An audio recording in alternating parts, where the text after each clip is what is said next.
actually, yes, it is my turn now to take it down the road here a ways. Definitely appreciated your ministrations this morning. Always learn something from you, Brent. It's always a blessing. Well, that's encouraging. It's my pleasure. No question about it. So you're going to like your new time slot here? I like it. Yeah. I like it because it's morning time. So now I had somebody say, well, you took a sip of coffee and you remembered Hopkins' name, so it must have been the coffee. And it is true. But after my fourth cup of coffee, my second brain cell kicks in. But when it kicks in, it stays kicked in. That's the nice thing about it. So, yeah, I like this time of day. I hope you do too. Yeah, I think it's going to work out really, really well. And Right. I certainly appreciate all the work that you do and what you bring. It's always appreciated. You can tell by the number of folks that are out there in the live chat. We've got a little over 1,700 people logged in on DLive. So that's a good thing. That's a good thing. But you know what's scary about that, Thumper? I've been on for a couple hours. If I was on for an hour, that'd be 1,700 man hours that I've got in front of me. Mm-hmm. If I multiply 1,700 times 2, that'd be 3,400. Is that right, Thumper? Sounds something yes. like that. Yeah. 3,400 man hours. That's scary, Thumper. And now you're going to control that many man hours. We better, I hope I say something worthwhile, and I pray you will too. You have been. That's good. You know, I know you're going to give them some more skinny, and I'll get news I haven't been getting. That, and then Chris is not going to be able to make it in for his show, which is the next 2-hour block. So I've volunteered to cover his show. And then on the then after his show is Dan Happel will be coming in, and I do for Dan what Francine does for you. And then I'll get a 2-hour break, and then then I'll be back with Alan Myers. Now, Dan and you are the reason, among other people, but one of the great reasons that I'm on here. Dan mentioned it to me. You mentioned it to me. Mm-hmm. But I think my connection with you was through Dan. I don't remember all this now, but I'm glad that we ran into each other, and I look forward to doing this again next Sunday. Thank you much. Yeah, I'll tell you, my connecting up with Dan when they did the Red Pill Expo here in Spokane back in spring of 2018 has been just huge help to the channel. We've made connections to a lot of very great guests, and some of those guests have actually come back to become hosts, as you have. Alan Myers has, Deacon, another one of the guests that came in. But it all started with working with Dan and going to that Red Pill Expo here in Spokane. Well, that was my experience with Dan too. Went to Red Pill Expo down in Mesquite. Mm-hmm. That was the next year, I believe. Yeah. And then I wanted to go. He wanted me to go back to Jekyll Island, the last one they had, which was big. I just couldn't do it, given all the responsibilities were facing me. But maybe if they bring it back out west, I can go again. We'll have to see. But yeah, they're trying to stop us from getting together and talking. See, when people get together and talk, go to church, or they go to a political rally or whatever on this kind of a platform, we discover that we have the same concerns. And that's what the useful idiots of the evil empire don't want us to do. Because if you discover you have the same concerns, then you join up, you become friends, and it becomes a force to be reckoned with. And they understand that. It starts very small. Go ahead. Yeah. Well, you make connections, and then, and you know, the internet is wonderful. It provides a tremendous opportunity for people to share ideas and talk like you and I are talking right now. But nothing beats that face-to-face, person-to-person conversation, whether it be at a meeting, sitting in a comfortable lounge someplace, or in somebody's home, or over a meal. You learn a lot about an individual when you sit down across, from them face-to-face. That's a fact. And I tell you, Thumper, I've been through your neck of the woods recently, and I wanted to stop and break bread with you, but I went and I called ahead to a restaurant or two, and they're all closed. See, the opportunities to go out and get a bite to eat are difficult. We have a couple of restaurants, bar grill type restaurants that have basically told them to take their mandates and put them where you know where. Yeah, where the sun don't shine. Yeah, and yeah, they've tried to badger these folks, bully them or whatever, and it's not working out as well as they had thought. You know? So and that's encouraging news for over there where you are, just across. You're close to the Idaho. You're Spokane, right? Yeah. And been in Idaho, then I discovered it isn't as bad, but I'm encouraged to hear that it just takes one or two, Thumper, like Jenny Geddes, like Barbara Fritke. If somebody just stand up and say, no, I ain't no part of this. I ain't going along with it. mm-hmm. Now, you don't have to attack. Now, Jenny Geddes, she went on the attack a little bit. And the only way that a woman of her standing knew how to go on the attack. She had no voice. Nobody would listen to her. But she threw her milking stool and screamed that phrase. That was all the men needed. The men needed. I talked to a gal in a wall. It was in a Walmart. I was right behind her. And she walked up, and this Walmart said, you got to wear a mask. And she did, and walked up to the counter, and the lady said, I can't check you out unless you put on a mask. She said, I'm not putting a mask on. Well, I can't check you out. And this lady said, it was a smart thing to say, because it's something that people recognize now. She said, I will not be bullied. I will not be bullied. You're trying to bully me. You need to check me out. The girl ran away almost in tears. Ran. I was standing there. Ran away and comes back with the manager. And he said, he was nervous. What's the problem? This lady said, I won't be bullied. She won't check me out. Scared the manager too. Mm-hmm.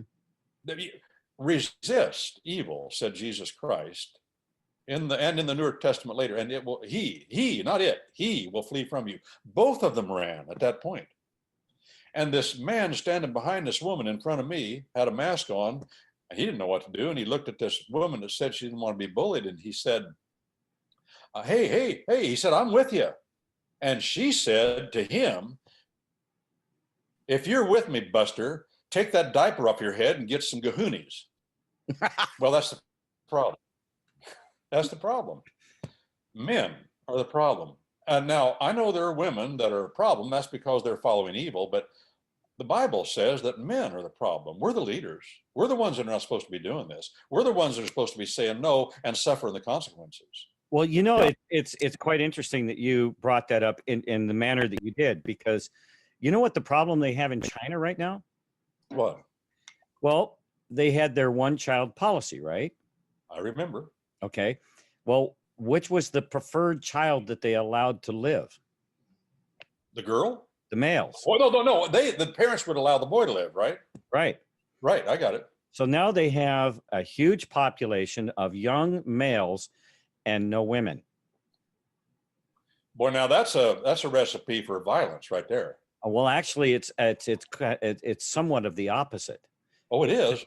What they're finding out is these men have no kahunas because they don't have anything to do with them.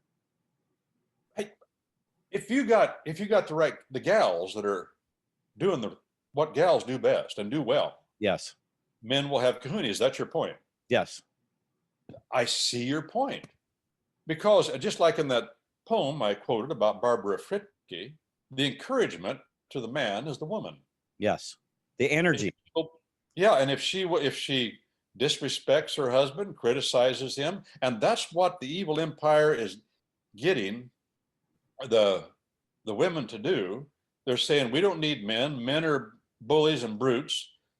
We got to get rid of men. They're privileged. We got to beat them down. And listen, it is true. I listened to a lady recently, a Canadian professor, a woman, University of Ottawa. I don't remember how to pronounce her name, but she talks about, she's an English professor, but she talks about why feminism is wrong. And one of the things that she promotes, and she says this, let's face it, oh, men are leaving academia. They're leaving the university. They are not in the ascendancy of professorships. They are leaving government. They are not sitting on the benches. Congress is filled with women. The legislatures are filled with women. Mm-hmm. Mayoralships are filled with women, and men are just going, I ain't having nothing to do with this. And I'll tell you what'll happen. I don't care how conservative the women say they are. They become part of the evil empire, because you're encouraging men to abdicate the responsibilities, and God will not honor that. What's the responsibility of man? Mm-hmm. Well, fundamentally, it is the militia. It is the militia. And that's our common law tradition. 2 duties of the militia: jury duty, armed defense. Those are the fundamental 2 duties of government. Mm-hmm. And our oath that we take, that you took, Thumper, and a lot of other people we know, to support and defend the Constitution against enemies foreign and domestic, is a common law oath. It's ancient. It's fit. We can find it 1,500 years ago. And that oath in those 2 parts, mm-hmm. enemies foreign, that's the first duty of the militia, willingness to take up arms against a foreign enemy. And enemies domestic, that means willingness to serve on the jury in defense of the law of the land. Those are the 2 duties of the militia, have been at common law for more than 1,500 years, even going back to the north of Europe to the continent. Mm-hmm. That's our tradition of law and government, and it's consonant. It's consonant with the Bible. I wish, of course, I think I'm telling the truth, of course. I'm fully convinced of it, or wouldn't be doing it. But go to the website, commonlawyer.com. There's a book there, yours truly, called The Militia of the Several States. The Militia of the Several States, our Constitution's answer to its enemies, foreign and domestic. And I detail those things I just said. You can go read about them. You can see why it's said. And then I have also in there the militia of the 12 tribes of Israel, and all the passages in the Bible, in the book of Deuteronomy, and mostly in the book of Numbers. You'll find that I found all of that is consonant with our common law. Mm-hmm. All fundamentally the same. And no people in the history of Adam's race, Thumper, has a more precise law, a more simple but precise law of the militia of the several states than we do as Americans. The only people that could even rival us would be the ancient Israel of old in the Older Testament, the militia of the 12 tribes of Israel. But those 4 militia clauses of our Constitution, there are 4, not just the Second Amendment, that's the 4th militia clause. There are 3 others, and they're very brief, they're very compact, but they freight in all of our common law tradition, as does all of our Constitution. Every word, every phrase. Mm-hmm. And we're lacking that. You make an excellent point. That's why again, here we are talking, a couple of guys talking, and you tell me the story about why the men don't have any kahunas in China. And it's because of government interference in the most fundamental thing that a man can do, and that's make babies. And it's what God likes. God likes babies. Mm-hmm. And they've denied that, and it is my prediction, God doesn't honor that. If the Bible is true, that will destroy them. And you're telling me, whoa, this is fascinating, Thumper. I think I'm going to can that one and sell it. So if you're listening now, you'll probably hear me talk about that one again. Well, it when you think about it, this male female relationship, the male influence is knowledge, and the female influence is the energy, the passion, the driving force. And when you put the 2 together, what do you get? You get creation. Yeah, in fundamental ways, and in other ways that we don't think about. Now, if I may bring up another point. Just think of your honeydew list, okay? There's the energy there. Yeah, that's good. That's right. And men. My father used to tell me. He said, Brent, no man ever did anything that he didn't do it for the sake somehow of a woman. I said, what do you mean? I'm a kid. He's telling me this. Mm-hmm. And now my father, educated to the 8th grade, never went to high school, but I still consider him the most intelligent man I ever knew. But he liked to read. But he said this: even the Trojan Wars, Brent, even the Trojan Wars, as far back as we can go in Western history, were fought over a woman. Mm-hmm. Helen of Troy. And he said it's been that way before that. It's been that way ever since. It is the thing that motivates a man. Remember that song, that country song? take this job and shove it. Oh yeah. I ain't working here no more because my baby done left me and took all the reason that I was working for. Remember that? Mm-hmm. Mm-hmm. It's a song about a man and a woman, and he's saying the reason I'm working this factory job is because I want to provide for my woman. Mm-hmm. Or she liked that. Yeah, that's fundamental. I get it. Who was it who sang that song, Thumper? Take this job and shove it. Was it Johnny Paycheck? Oh boy. That's what sticks in my mind. I can hear the gravelly kind of voice that sang it. Well, he was recognizing the way God made him, but I see it. And we're watching now. We're watching. We should talk about this more. Mm-hmm. We're watching the female of the species take over power in America, over the levers of power. Does it please God that men are bowing out? I throw out the question. I think it's something to think about. I've given that a lot of thought, and it has a lot. Francine says Johnny Paycheck. Yes. Okay, Johnny Paycheck. Okay, thank you, Francine. But yeah, the inspiration that you have to your wife and your eventually hopefully kids, and that part of you as a man that stands up and realizes the responsibility that means, and stepping up and doing your job. And there's been this concerted effort through the programming and the social media and the television and all these things that they in all of these globalist papers, one of the things was to destroy the family, split the man and the woman, and the war on women, war on men, and now they're working on the kids to defy their parents, disengaging the parents from their kids through any number of things that we have seen. I could probably, if I give it, a couple more minutes thought, I could come up with several examples of that.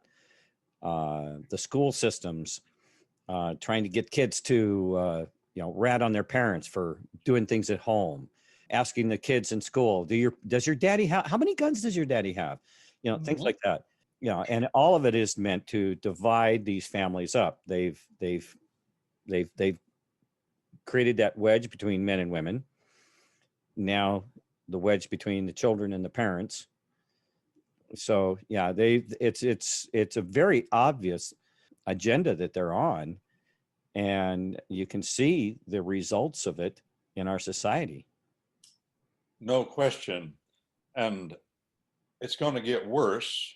It is lawlessness to destroy the order that our Maker has given us. Mm-hmm. I think we talked about this yesterday on Patriot Soapbox. I was talking about it. Order defeats disorder every time. Mm-hmm. So the evil one knows he has to destroy fundamental order among us. And fundamental order means between those that are closest to us. That's where the fundamental order is, the closest relationships, which are family, brothers, sisters, mother, father, husband, wife. And it goes out from there. And I believe also that's why that our Maker, the first narrative we have, the first record we have, is a breach in the structure between our first grandma and grandpa, Adam and Eve. And what happened there?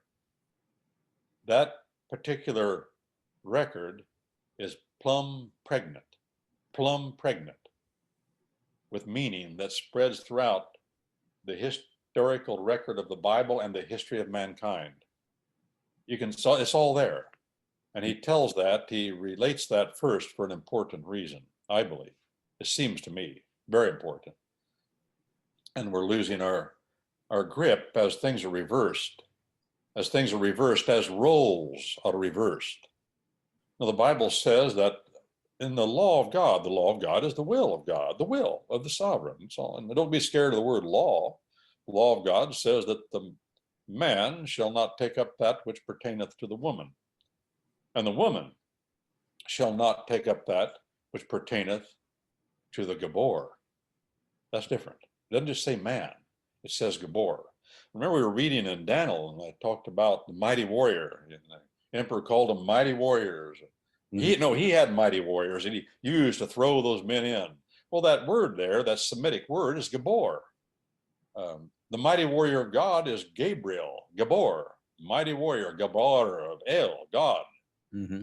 And it says there specifically that the woman is not to take up that which pertaineth to the Gabor, Mm-hmm.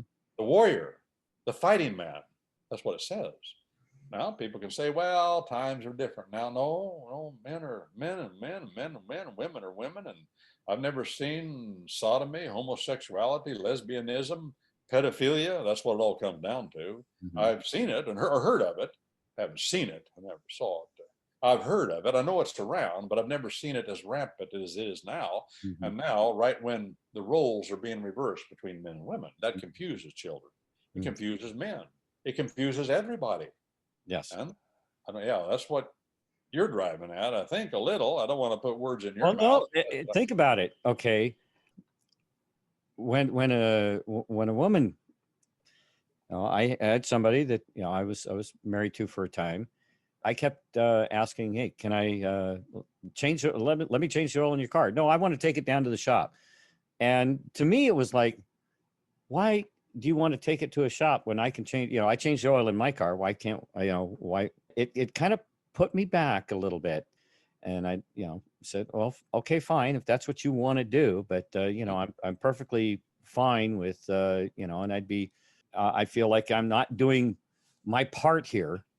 If I don't, if I'm changing the oil in my car, why don't I change the oil in your car? I experienced that. Was it a lack of trust? Was it, whatever, and I can appreciate she was a very independent person and liked to be able to, take care of herself and all of that.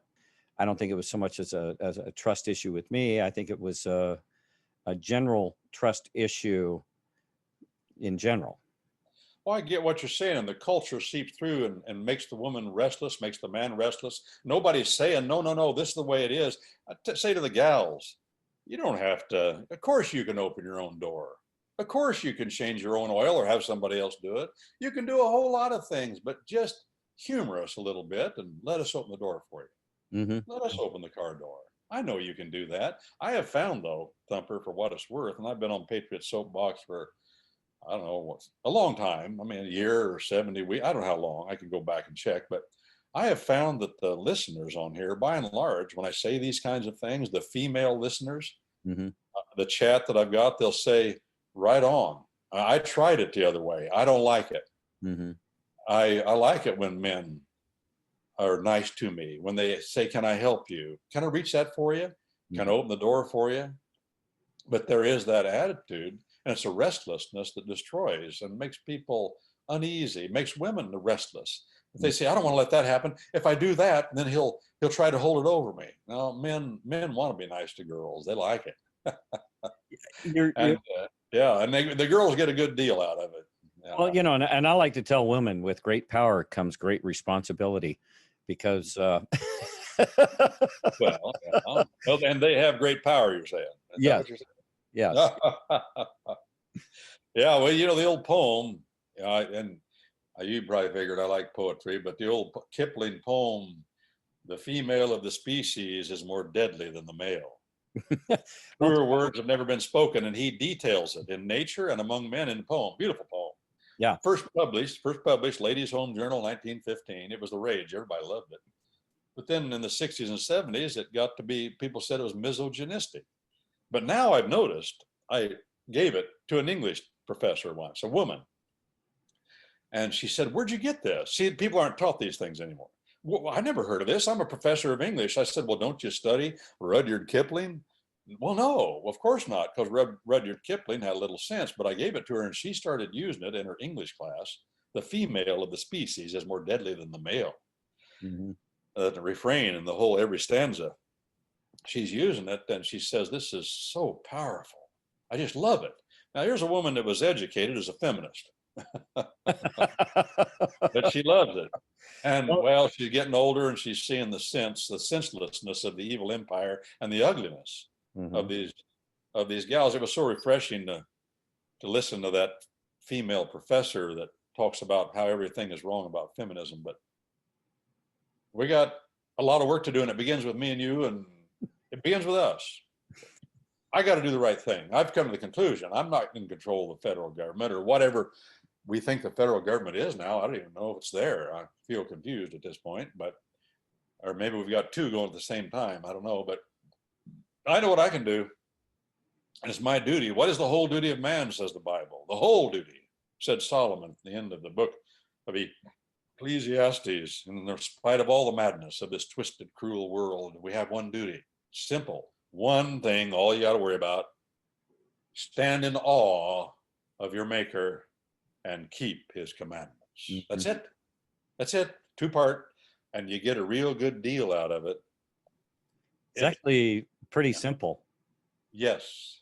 But you cannot keep what you do not know. We want to keep talking about it. Mm-hmm. What does it say? How do we understand that? Because that's the remedy. It's true law. It's the revelation of the will of the lawgiver.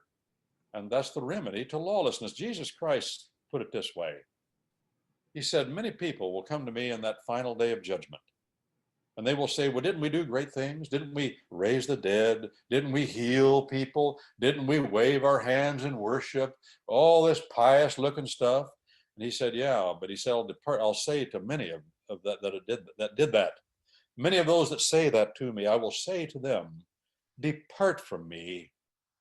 I don't know who you are. I never knew you intimately. I don't know you. Well, how do you know him intimately? That's the question.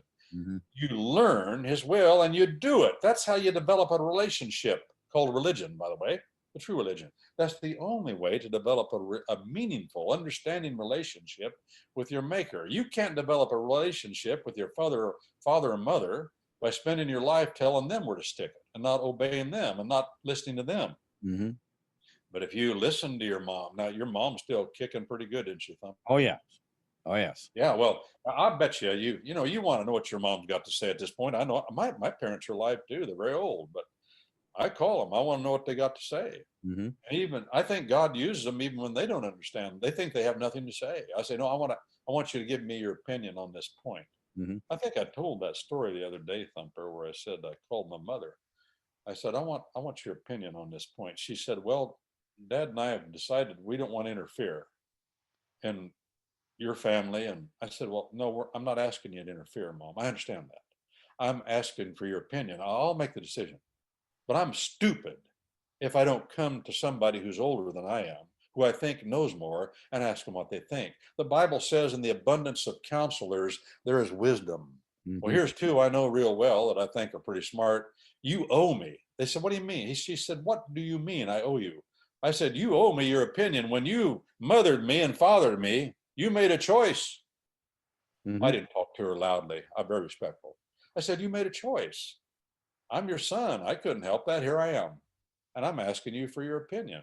And you owe it to me. And I believe that's true. Mm-hmm. Now, I haven't got any right to make him do it. I can't make him do it. But my mother, let us think about it, she said, mm-hmm. got off the phone and she sent me a long text and she gave me her opinion. But I think the reason she did it was her and Dad talked about it and I needed the counsel. Mm-hmm. I'll make the decision. I'm a big boy. I got to make decisions and stand by them. I feel like a little boy when I talk to her, though, I'll have to confess. That's the beauty of having parents. You still feel like a little boy. I told her that the other day. I said, Mom, I can't get over just feeling like a little kid when I talk to you. She said, well, I was that way with my dad, too. Mm-hmm. That's the way it's supposed to be, I reckon. But I want wisdom that only comes with decades. 9 decades, mm-hmm. more than 9 decades they have. I want it. And I'm a darn fool if I don't ask for it. If you don't, go ahead. If you don't take that counsel, or ask for that counsel, you are denying a good resource. And let's face it, there are a lot of people, a lot of our older generation out there have backed away because they feel that they have disengaged because they That's been part of this globalist satanic plan, is to convince them that, well, you're done. Just step aside, let them move on. Yep, I agree, Thumper. And the Bible makes that point too. And it says, because in this cruel, twisted world, as I get older, I feel it too. Feel that people that are young, they're not interested in what I got to say. That is true. And in this cruel world, the young people will reject the older people's counsel. But the Bible says that the proverb, Solomon says, the fellow that says, stand in awe of God and keep his commandments. He said, in the gray head, there is wisdom. And the wise young man will drag it out. In other words, he's saying it's in there, but you got to go get it. Mm-hmm. When I was talking to Mom and Dad the other day, I was thinking about that. And I said, they don't want to give it to me. Well, a wise man will drag it out. Now, how do you do that? Well, I can't force them. They're going to do what I tell them to do. I've learned that. Mm-hmm. And they're not even, Thumper, they're not even going to let me think that they're following my advice. They have ways. They'll listen to me, but they'll even say, "Oh, you know what you're talking about," mm-hmm. just so they know that they're on top. Well, that's the way it's got to be. I get that, but the Bible says you got to drag it out. You got to work it out of them somehow, and you're going to get rebuffed. One of the hardest things now, Thumper, again, coming back to the military analogy. Were you ever around an officer in your days as a military man who wasn't really good at saluting when you saluted him? He was higher ranking than you, like you got to. Did you ever run into somebody like that? Occasionally, yes. Yeah, I did too. And I'll tell you, I heard stories about officers and that wouldn't do that wouldn't return the sign of respect. I heard stories about them dying. And there's nothing tougher in this world than showing respect to the person that God says to show respect to, and that person does not return that decency. Mm-hmm. And that can happen in families. Moms and dads, they got it rough. They live, well, life's rough, and they've lived a long time. They've had it rough. They've been discouraged, and they can get you can be respectful. You can be fathers, honor your father, your mother, and they not return that respect. I've seen that all my life. But even in every case, that doesn't change a man's duty. I've been in courtrooms with judges. Judges they're just like the rest of us, only more so, seems like. And they've got whims and difficulties, and they abuse people in the courtroom. Mm-hmm. They've abused me. It's mind-boggling, the kind of abuse that they put on lawyers and other people. Well, when you're given that kind of authority. Yeah.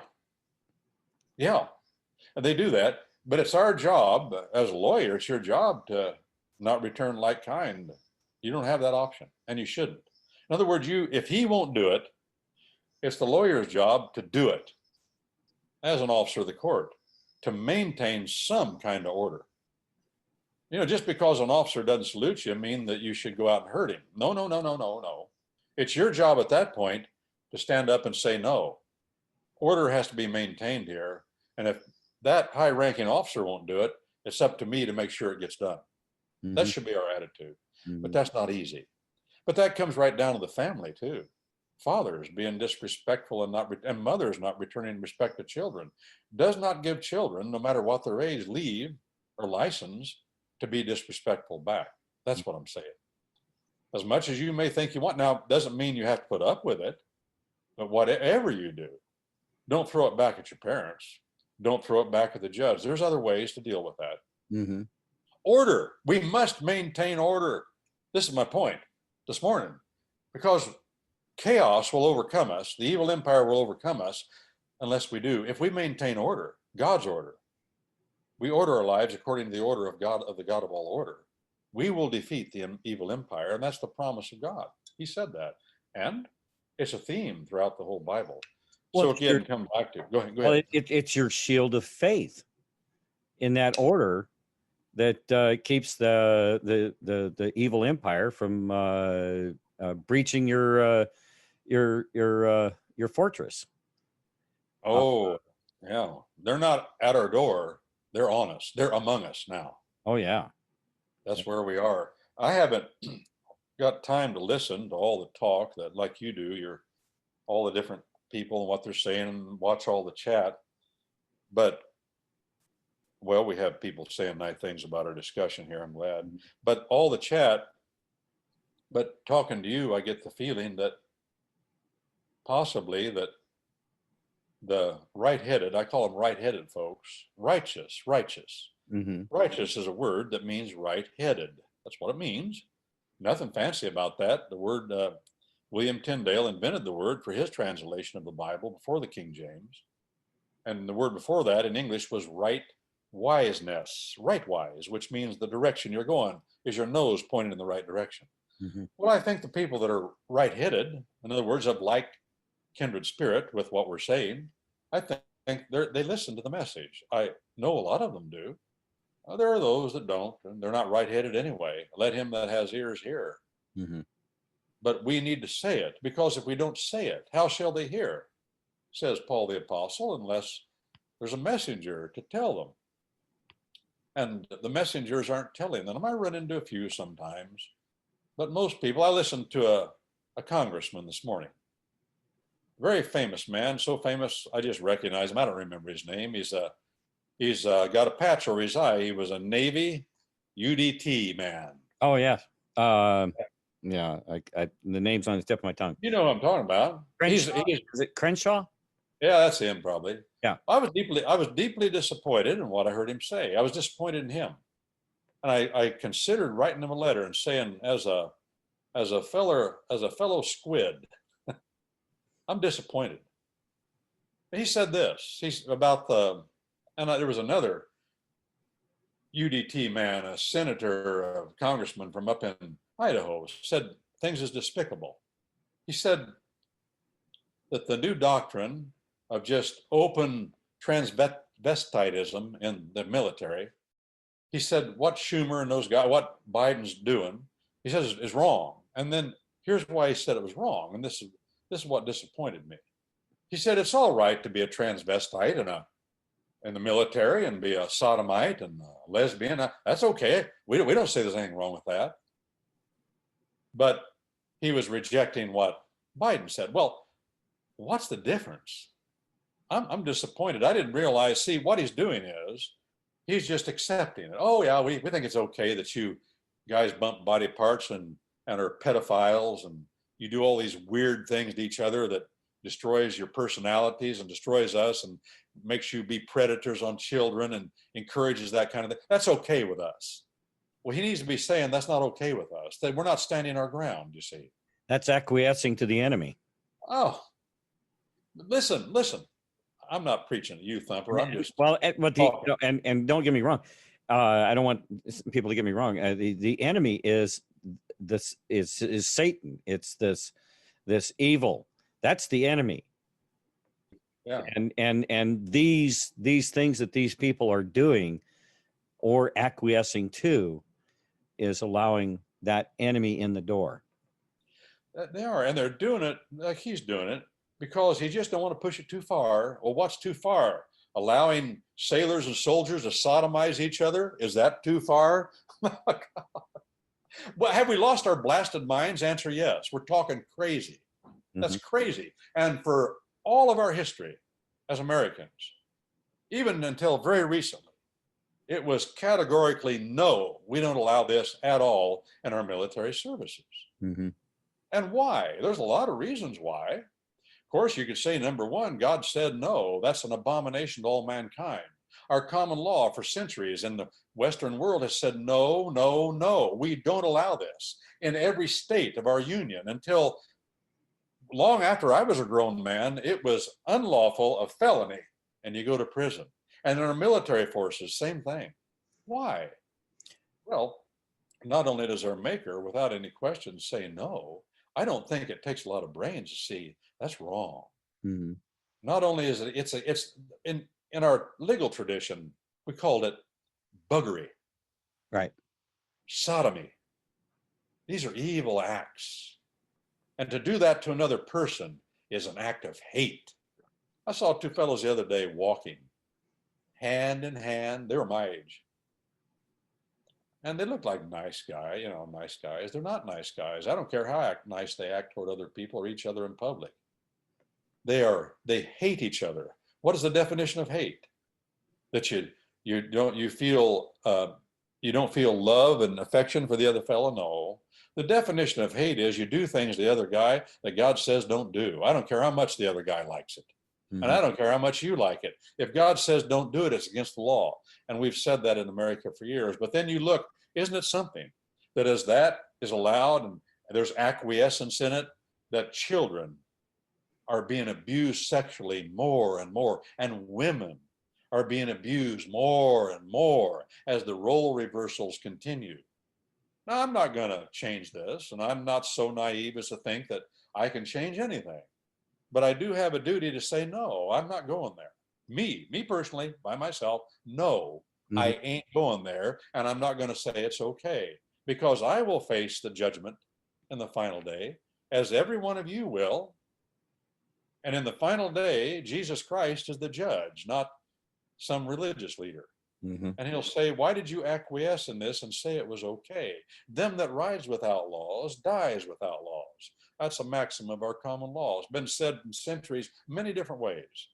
I ain't riding with no outlaws. When you talk about it, okay, go ahead. Well, when you talk about an ordered society, the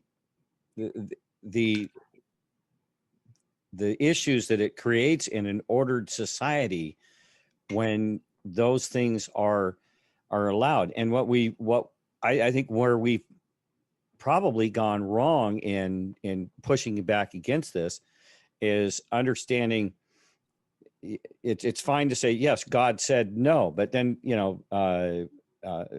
sometimes it takes wisdom in order to understand why God said no, because he set up an ordered society and it works this way for a specific reason.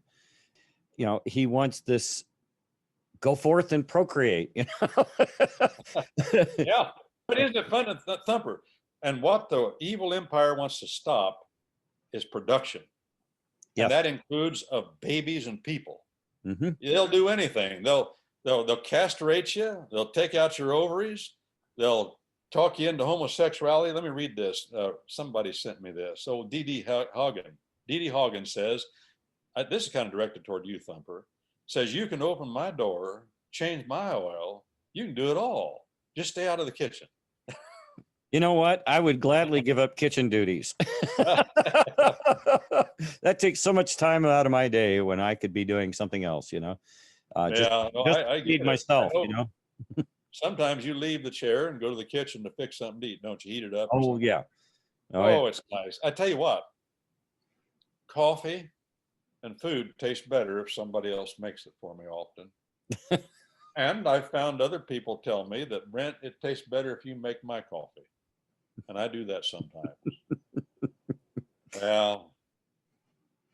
Yeah. I saw that post there and I was like, yeah. Oh, wouldn't I, my first wife, when I had my kids with, we had a deal because I don't mind cooking. I hate cleaning up the damn mess. And she didn't mind cleaning up the mess. So I'd cook for the family and she'd clean up the mess. And I'm not a sloppy cook by any stretch. I always clean as I go when I'm cooking anyway, but but it worked out. It was great. Well, no, I get it. Now, some people are good cooks and tear the kitchen up, something horrible. And others are the other way around. That's what you're saying. I won't say who, but I was very close in my family to somebody. And when they got older, I mean, really older, they great cook, but the kitchen would be tore up. And one time, her husband, they were elderly at that time, he came in, he was so shocked at what he saw. He told somebody else there, I won't say who that was, please call 911.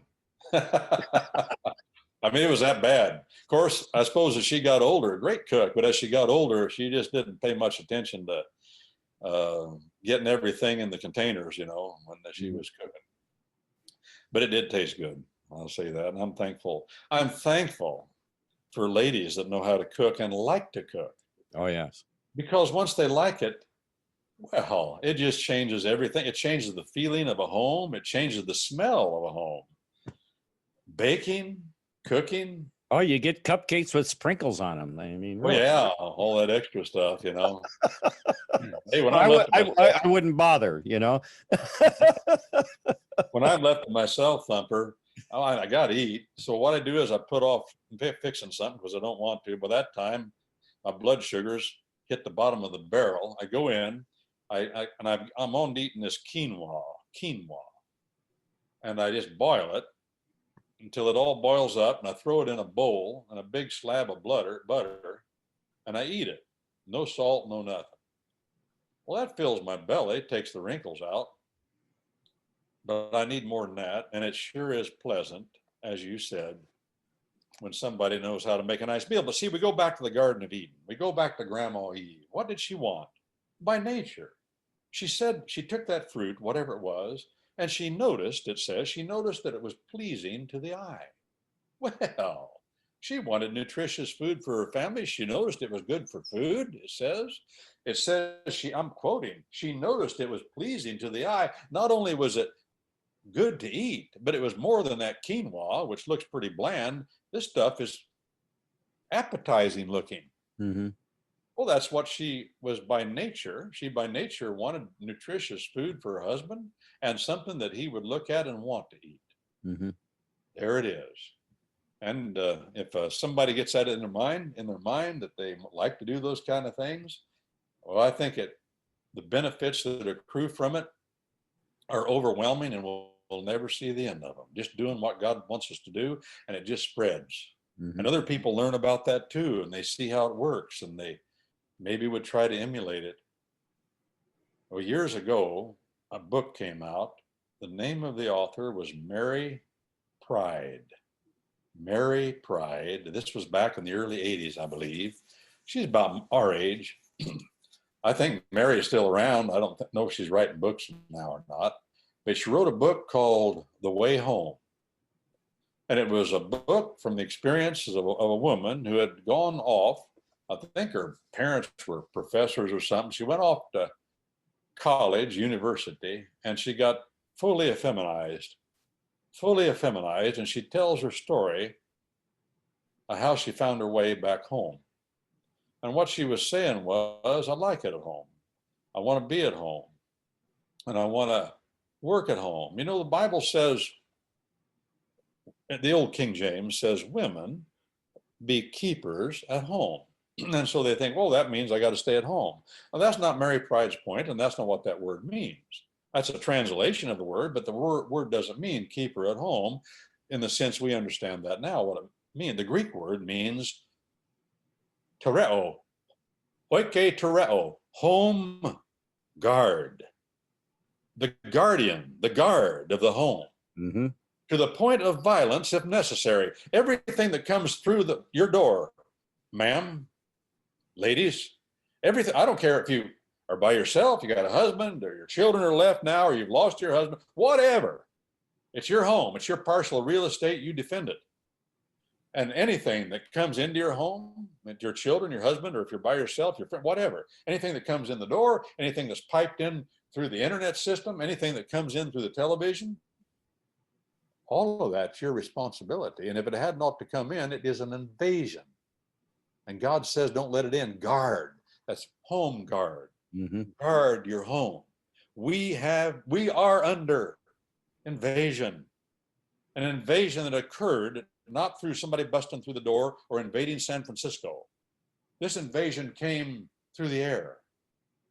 And it wiggled into our computer systems, our internet. Then it wiggled into our minds and wiggled into the offices high and low of our land.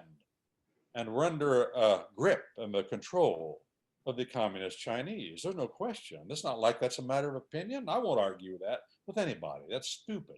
It's like a slow leak of water. Water will find any crack, any crevice, no matter how small, and get in there. And that's how this has happened. It's been this drip, drip, drip, slow drip, drip, drip, drip, drip, drip, drip.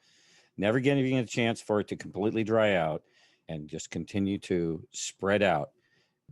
And it has not left one part of our society without some damage.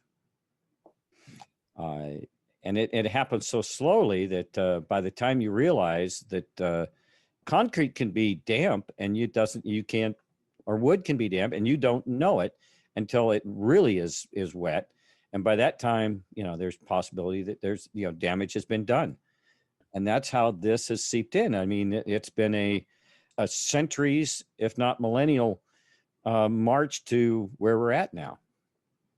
Yeah, and that's my studied opinion, for what it's worth, that this is not something that's so intricate, it's so widespread. This is not something that any man or any combination of men could have planned and executed.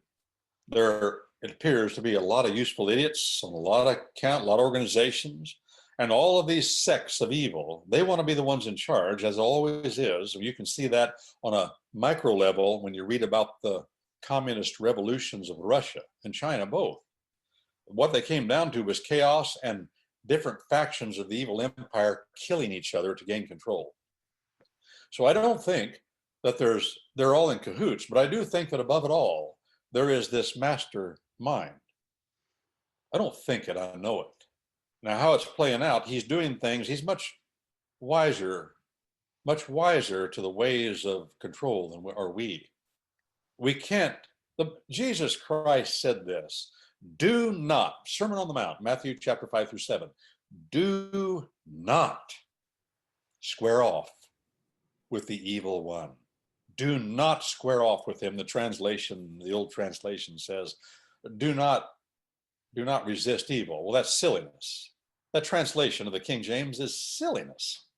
It doesn't say that, number one.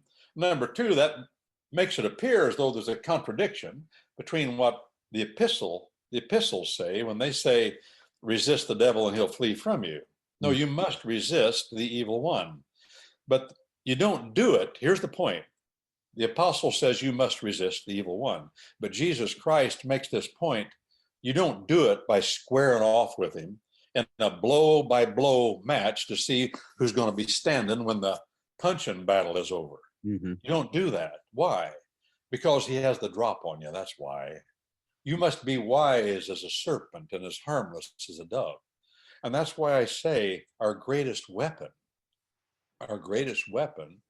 is not guns, not force. Those can be weapons, but that's not our great weapon, and that's not the one we should. That will not win this battle. I'm glad you said that. Our greatest weapon, thank you, Thumper. Our greatest weapon is order. Mm-hmm. Order. Hey, Thumper, you never went to prison camp, did you? Nope. Well, actually, I'm going to get to that. You went to SEER school, right? Yes. Okay, was that what you were going to say? Yeah. Okay, so you went to SEER school. Now, what does SEER stand for, if I may interview you for just a moment? Survival, evasion, resistance, and escape. One of the toughest schools the military offers, isn't it? It's not an easy one, no. It's not an easy one. Matter of fact, you go through genuine torture in that school, don't you? They will. Well, when I went through, you did get a chance at the water board, yes. Yeah. And they put you in boxes and leave you there a long time, don't they? Put you in a box, hood over your head, come along, beat the top of the box, and you have to give your number. You had a little can there if you needed to relieve yourself. Then they drag you out there and they take you into different interrogation centers sessions where they'd have one guy grab you by the collar and the front of the shirt and put his arms up against you like this and then slam you into this wall, all the while yelling at you, "You will tell us what we want to know." That's not funny, but you do a great accent. Who are you working with? So we want to know. You are lazy Americans. And do all this stuff, right?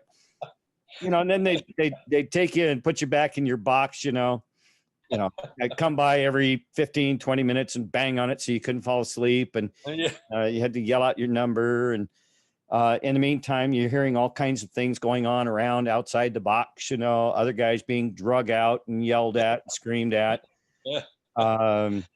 Oh boy. And then they come and get you, and they take you into the soft cell room, where they'd sit you down and put some paper and some pencil on the desk for you, and talk to you real calm, any of these, teaching you the different techniques that you might end up, and a lot of this stuff was derived from what happened to prisoners of war in Korea and Vietnam. Yeah, I get it. So the whole thing was designed. Number one, you were supposed to try to evade and escape after you were shot out of the air, knowing that they were going to catch you sooner or later. Correct. I'm going to abuse you. I'm going to abuse the daylights out of you. But the whole thing was then you're in what you're really in these situations, you're in a POW camp. Am I got that right? That's correct. Yes, it is POW. Okay. So then you were taught, I'm assuming, if you ever went to a POW camp, that you don't have any weapons in your hands. Obviously, you're stripped. But the one thing that you're ordered to maintain at all costs is chain of command. Is that right? Correct. Yes. Because I'm assuming if you maintain chain of command, you maintain order. Mm-hmm. And you are not defeated as long as you have order, even if you're in a prison camp. And then to do those things that can confound or engage your captors in such a way as to not so much put yourself at risk, but to keep them busy. Yes.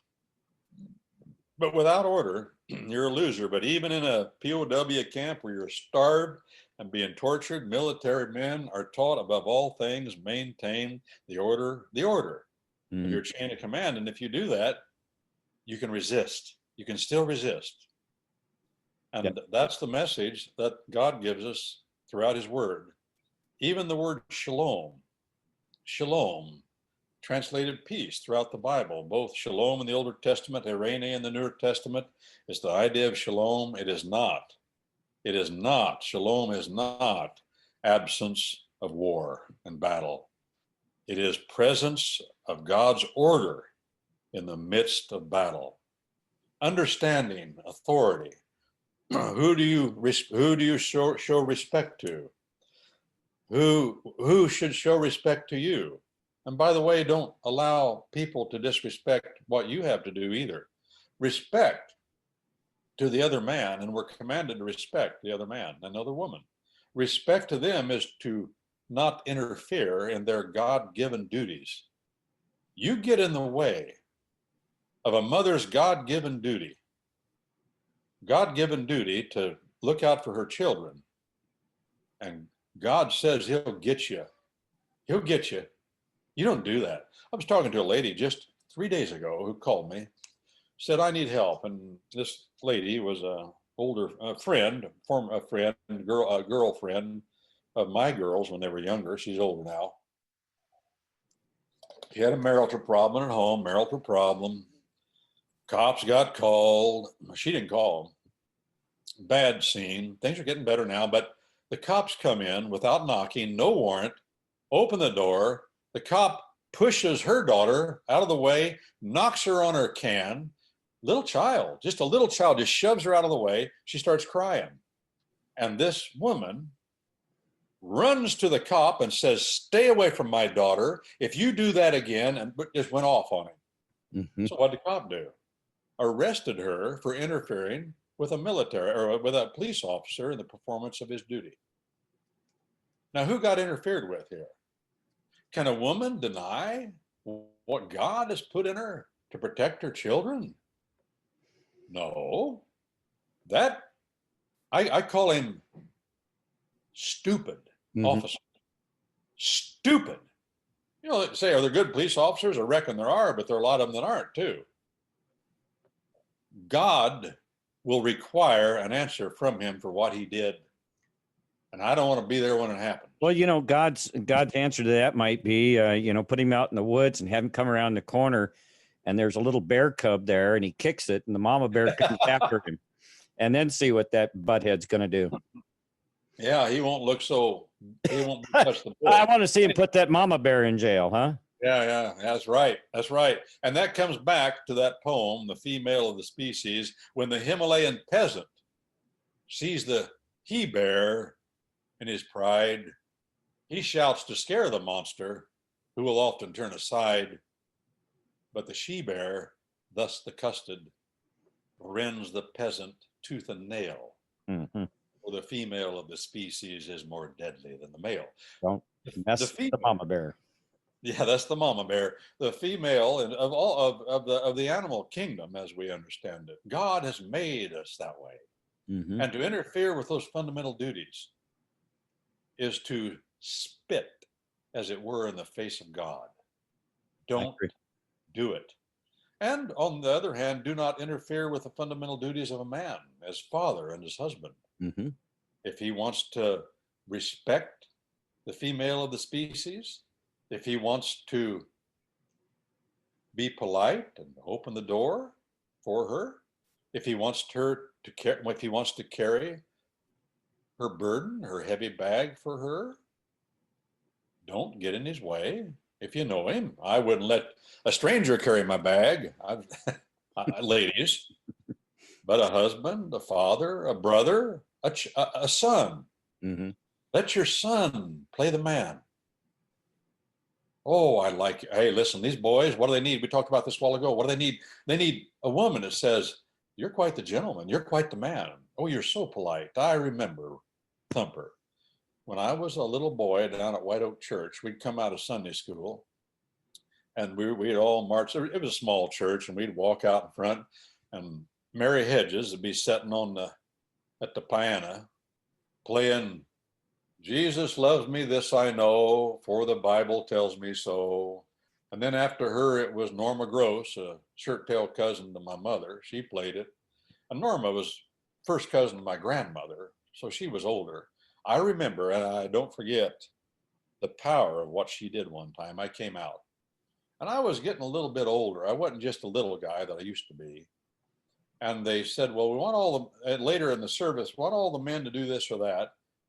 And all the men were called to come up and do something. I don't remember what it was. It's not important. And Norma, her name was Norma. Norma said, well, what about Brent? She was sitting at the piano bench, and I was right behind her in the pew. She said, what about Brent? You said all the men. I wasn't a man. But Norma said, what about Brent?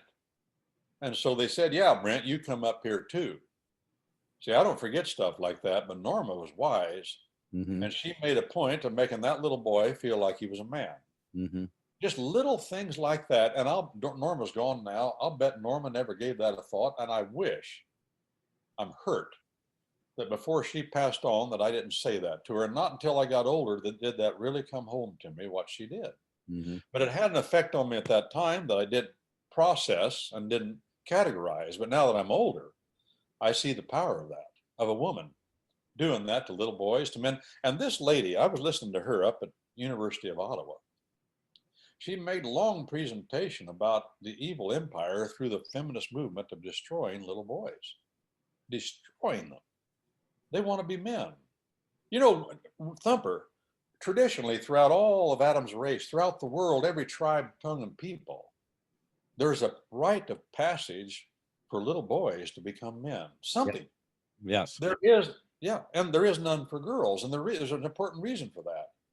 The girls don't demand it. They want to be women, of course. Yes, but it's different. Were you going to say something, Thumper? No, please continue. No. Oh, I was just going to say rite of passage for boys. And I remember again reading and learning when I was a teenager about the sky jumpers over in New Guinea or wherever it is, where they build these 100-foot towers in the jungle, and they attach these vines to their feet, and they dive head first off of these towers. They're attached to their ankles, and they curl their legs up so when just before their heads hit the ground, these vines are measured 100-foot towers. Boom, they got their legs crunched up, and they break the force of that blow so it doesn't tear their joints apart when they hit the bottom. Mm-hmm. That's their rite of passage into manhood, and they're taught to do it.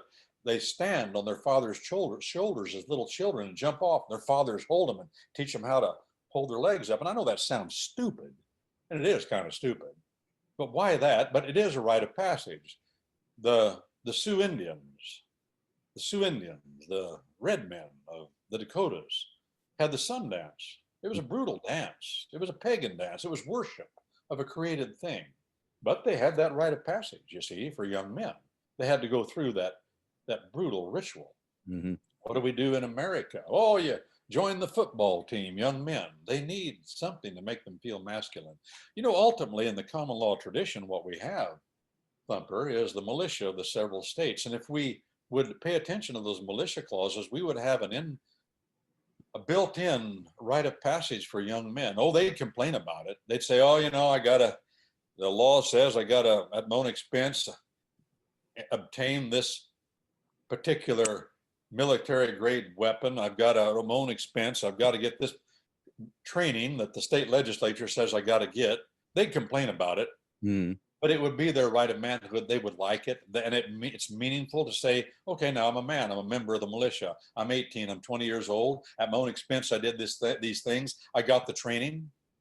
And then that creates a continuum of the older men that did it, the younger men that want to do it, the men that between ages of 20 and 45 that are doing it, or 18 and 45, whatever the law in your state would say, and has said, by the way. And they would all have a common experience that would draw them together in understanding and having a stake in government. One of the problems we have now is that young men, nobody, I'm looking at what's happening now, Thumper, and I'm saying I ain't no part of this. I'm a member of the militia just because I'm a male and I'm able-bodied. That's a good reason, but it's not put to practice. And young men, you know what young men do now? They go down, well, I got to register for the draft, and they complain about it. But most of them want to do it because it's a feeling of a rite of passage into manhood. Well, and in some cases, I see nowadays the rite of passage is to go out and to join these, like Antifa or BLM rallies or whatever. I was thinking as you were talking about that, I was thinking about what's in my history that was more or less my rite of passage. It was shortly after I got my driver's license, and we were driving over to the local mall. On the way there was a 1966 Chevy Impala sitting in this backyard. It had a dent in it and it had a for sale sign on it. Oh. Dad and I looked at, we saw it. We drove around the block, stopped and talked to the guy.